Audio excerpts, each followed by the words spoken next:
So, a new tower was just released. A melee tower that has a knife? What the hell? He copied my whole fucking flow! Word for word, bar for bar! Well. This guy thinks he can copy Slasher's whole fucking flow, huh? Well, it looks like I might just have to put them up against each other to see which one performs better. The new generation or the old generation? Is Assassin gonna take Slasher's place, or does Unk still got it? But before we get into this, make sure to like and subscribe. We're almost at 5,000 subscribers, and I think an end of the year goal I have is maybe 10,000, but that might be pushing it. But it won't be. You head down there right now and subscribe, and hit that bell button to make sure you don't miss any videos from me. Make sure to join my Discord server to chat with me. I'm there from time to time. But with all that shameless promotion out of the way, onto the comparison. So I took both these towers into Molten to see how far each could get, and I chose Molten specifically because it's the hardest mode that doesn't have flying enemies. So since it only has ground enemies, the Slasher and the Assassin don't have to lose on like a certain length. They could theoretically beat the Molten boss on their own. I accidentally left skills on, but I was too lazy to turn them off, so I just left them on for both games. I chose Retro Crossroads because it's much easier to fit the melee towers in the condensed center of the map for the maximum DPS value since the range is too short. Now onto the towers. The Assassin is an intermediate tower that deals decent damage, but it has AoE, so it can damage multiple enemies at once. One big advantage it has over Slasher is its price. It's dirt cheap, with its max level only costing 4,250. But that's the only level that can really do damage to the tougher enemies. Maybe level 3, but the other levels are just only really good for the early game, and if they were all level 3, it would start to fall off in the mid game. So it has okay damage with no placement limit, it has area of effect, and it's very cheap. Now onto the Slasher. The Slasher is an exclusive tower obtained by beating Halloween 2019 or getting the Game Pass for 750 Robux every Halloween. So it's not the easiest tower to get, but if you have Robux, stop by during Halloween, you might be able to get it. Now it already has a few drawbacks. He's hella expensive, and he has a placement limit of 12. Not good so far, but his damage really makes up for it. His best levels are 1 and 4. Level 1 has a lower fire rate of 0.35, which is even faster than a max Assassin, and the fastest Slasher can swing. Into that a bit. He does 6 damage, and after 3 hits he does critical damage, and for that level it's times 3 damage, making him do a maximum of 36 damage. And on level 4, it's also pretty crazy, because on level 2, he gains bleed, which can stack over the amount of slashes he does and do damage over time once the slashers are out of range.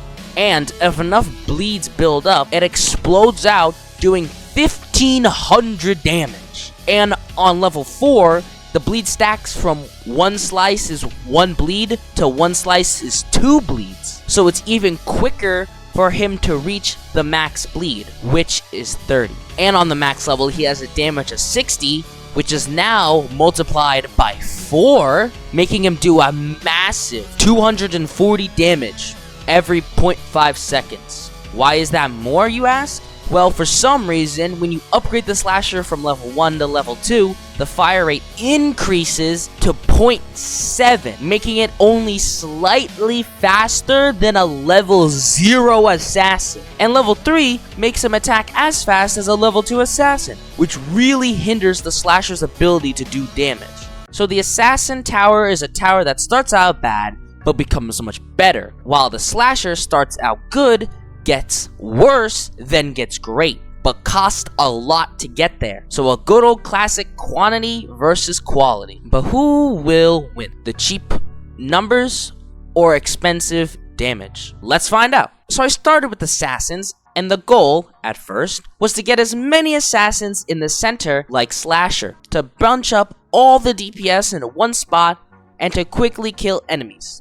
And I will say the Assassin did pretty well, and since I could just get so much of them, they were able to deal with most of the enemies, and nothing really leaked until wave 16, as the Molten Golem had just too much HP and he got through. But since this map is a loop, they were able to finish him off on his way back around. But now you can start noticing the level 3 Assassins starting to struggle as tankier enemies are coming out more often, and the slasher is less and less able to deal with them. They might be able to do more damage to them, but they're not killing them. They have to kill them on the way back around. Let's say your health isn't over 1,000, or you're just not freaking Wally West, then you're not getting through. So basically, all the fast and really tanky enemies got through, but they were still able to be beaten so long as they loop back around. But what happens when a really fast and really tanky enemy comes out? In comes the Molten Mech. He's a pretty fast, pretty tanky enemy. However, he doesn't have anything crazy so far, but it does cut a little close. Then, on wave 27, 2 Molten Mechs come out, both bloated, but they're still really fast, even though they're bloated, so the higher amount of health in the very fast enemy just couldn't do enough damage, and he lost. But that's okay. Let's try again. This time, let's not try to use him as Slasher, has a limited placement limit. You want to keep him condensed in the center. But Assassin has no placement limit, so let's try to spread him out more, and he still died on wave 27.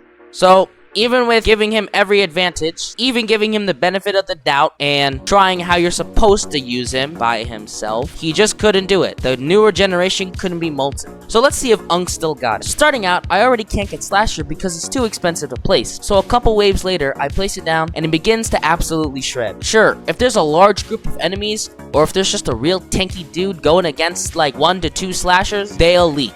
But once you get enough slashers, and if all those slashers target one dude, he gets blipped out of existence. But after going through and getting all my slashers down and upgraded to level 1, I now had to start quote-unquote upgrading them. And you and I could already see the lack of performance from level 1 to level 2, as it just attacks so much slower now. But the damage is really making up for it. But damn, it costs so much to upgrade this thing. All of this great DPS is locked away behind the cost. And also his bleed was being too effective as it killed 2 Moltens outside of the range of the towers, but it's fine as I was still able to get completion bonuses, so it doesn't really affect me much. So I had to slowly get my towers from level 2 to level 3 because it's very expensive to get, but in the middle of doing that, their speed is just so slow that 1 Molten Mech takes out 2/3 of my health. So I was thinking I might not have a chance of passing wave 27, but I still pressed on and got most of my slashers to level 3. There was just 1 left. And on wave 27,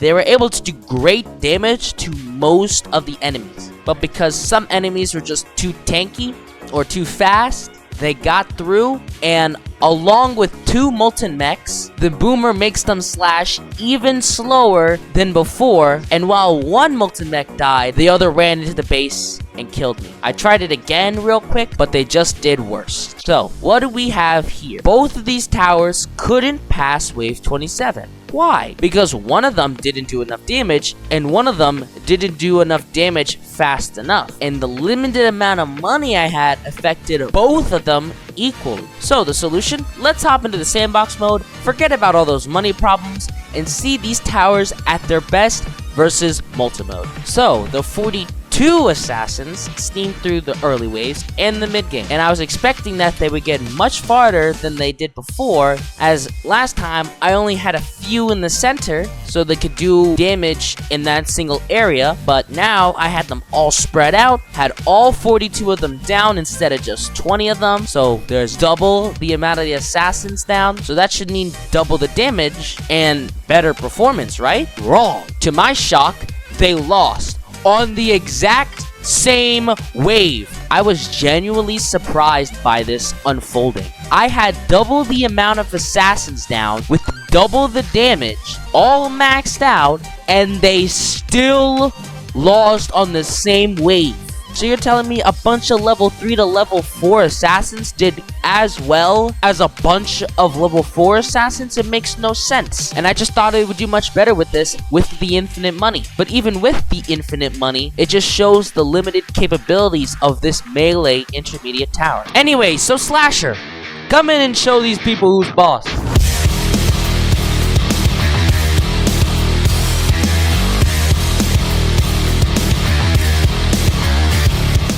So on wave 27, the wave the Slashers lost on previously, they absolutely dismantled the wave.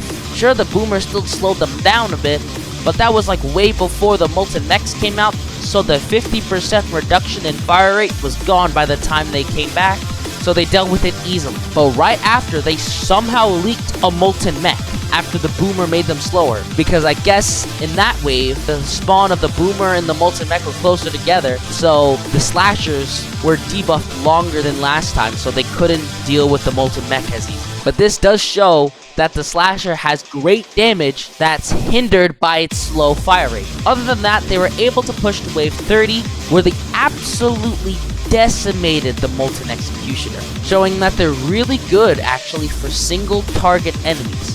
Immediately after, however, when the molten summoner came out, some of the moltens from it leaked. They were just too fast and too tanky for them to deal with, and in such a giant group together. And I realized that the enemies are starting to get too strong for the slashers to handle, and by wave 32, the spam of high health, fast enemies were just too much for the slashers, and they lost. So now, my final words on these two knife-wielding towers. Whose knife cuts the deepest? It's Slasher. He's just better. Sure, he costs a lot more, and I will say the assassin is really cheap. But once he's down and you upgrade him to level 1 and give him like supports and stuff, he's a killing machine. So you can tank a few hits, and if you have skills on, you can heal it back, and then upgrade him up enough so he can deal with most of the enemies while you farm for the early game and most of the mid game as well. He's just much better than this knockoff bum that can barely make a difference in performance even when he's given every advantage. He really just sucks at dealing with most enemies, and like you need to get a lot of them for them to actually be able to do enough damage to deal with big bosses and huge tanky hordes. So his AoE is the only thing he's really got going for him. It's only really good for the early game though, and there's a bunch of other, much better area of effect towers that you can use for mid to early game as well, and the fact that he just tried to steal Slasher's entire style is actually just kind of pathetic. But with that, I can now declare that there's only room for one knife tower, and it's the Slasher. Hope y'all enjoyed this video. Pretty abrupt ending, but I don't really got anything else to say. You just heard me say what I have to say. Don't forget to subscribe and like for more. And I hope y'all have a wonderful day, and I'll see you in another one. Bye!